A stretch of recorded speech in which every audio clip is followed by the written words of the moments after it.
Jangan lupa like, comment, and subscribe channel YouTube TVRI Bengkulu dan nyalakan lonceng notifikasinya.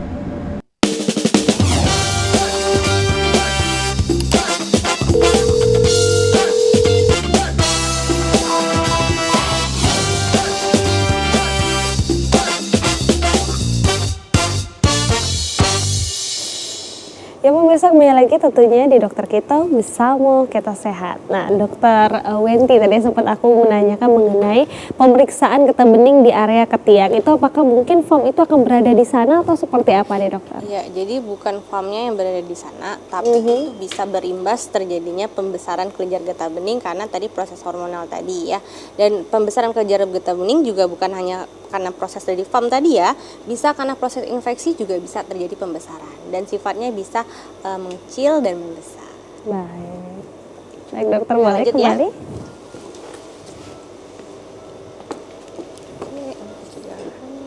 Oke, ini tadi ya, jadi tetap harus diobservasi dulu, jadi jangan nanti pasiennya datang tiba-tiba karena nonton dokter kita nih, datang ke dokter bedah, dok saya mau dibedah langsung, nggak gitu ya.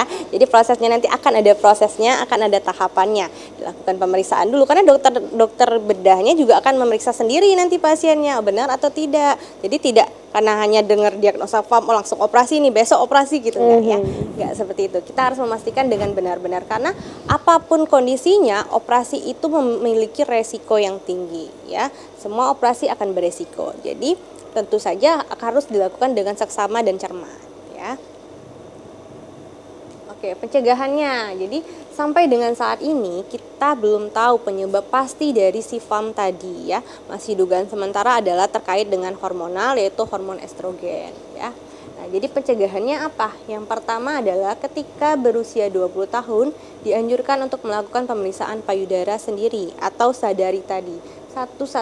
Pemeriksaan payudara ya, sadari. Kemudian pemeriksaan payudara oleh dokter juga bisa, atau sadani tadi namanya ya. Pemeriksaan payudara oleh tenaga medis ya. Itu 1-3 tahun sekali ke dokter ya. Kalau yang di atas 40 tahun atau 45 tahun ke atas, lakukan pemeriksaan mamografi ya, 1-2 tahun sekali. Dan bila Anda beresiko terkena kanker payudara, dianjurkan melakukan pemeriksaan mamografi setiap setahun sekali. Jadi kalau sudah ada resiko, maka harus dilakukan lebih rajin lagi. Artinya lebih aware lagi terhadap kesehatan payudaranya. Kemudian harus juga melakukan pemeriksaan sadari. Bagaimana nih, dari tadi dibahas terus apa ya sadari itu? Oke, sebelum masuk sadari, kita harus tahu dulu ada namanya sadari dan sadanis. Jadi sadari itu pemeriksaan payudara sendiri yang bisa dilakukan oleh pemeriksa TVRI di rumah. Bisa dilakukan setiap saat, mungkin habis mandi juga bisa, atau 2 hari sekali bisa, seminggu sekali juga bisa ya. Kemudian sadanis, pemeriksaan payudara klinis dilakukan oleh tenaga kesehatan. Ini boleh datang ke Vaskes atau ke klinik terdekat ya. Setahun sekali boleh ya. Kalau ada yang resiko tinggi mungkin mau lebih sering konsultasi boleh ya. Nah, ini bagaimana caranya? Yang pertama, di depan cermin, angkat tangannya dan periksa apakah ada kemerahan atau bengkak di payudara. Seperti gambar ya, angkat tangannya, lihat di depan cermin. Kenapa harus diangkat tangannya? Biar konsistensinya rata, biar terlihat sama antara keduanya ya, kanan dan kiri. Lihat nih, apakah ada perubahan pada kulit payudaranya? Ada kemerahan atau tidak? Ada bengkak atau tidak? Atau ada perubahan warna lainnya atau tidak? Kemudian letakkan tangan di pinggang. Lalu periksa payudara seperti pada langkah pertama tadi. Jadi setelah diangkat, posisinya seperti ini. Dia akan melihat apakah ada perubahan atau tidak. Jadi kan kadang ada yang terselip-selip, kadang ya tidak sama dia bentuknya. Kemudian yang ketiga, tekan payudara dari atas ke bawah. Kalau pada gambar tuh kita lihat nih, gambarnya kan ada panahnya ya, ke atas dulu baru ke bawah. Nah, lalu rasakan apakah ada benjolan atau tidak. Lalu setelah ini lakukan secara melingkar ya. Jadi bisa dari sini ditekan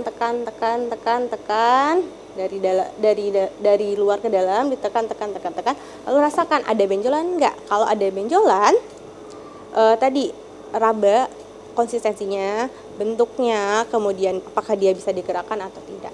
Setelah itu tekan payudara ke arah puting dan lihat apakah ada cairan yang keluar atau tidak. Ini untuk melihat apakah ada discharge atau tidak.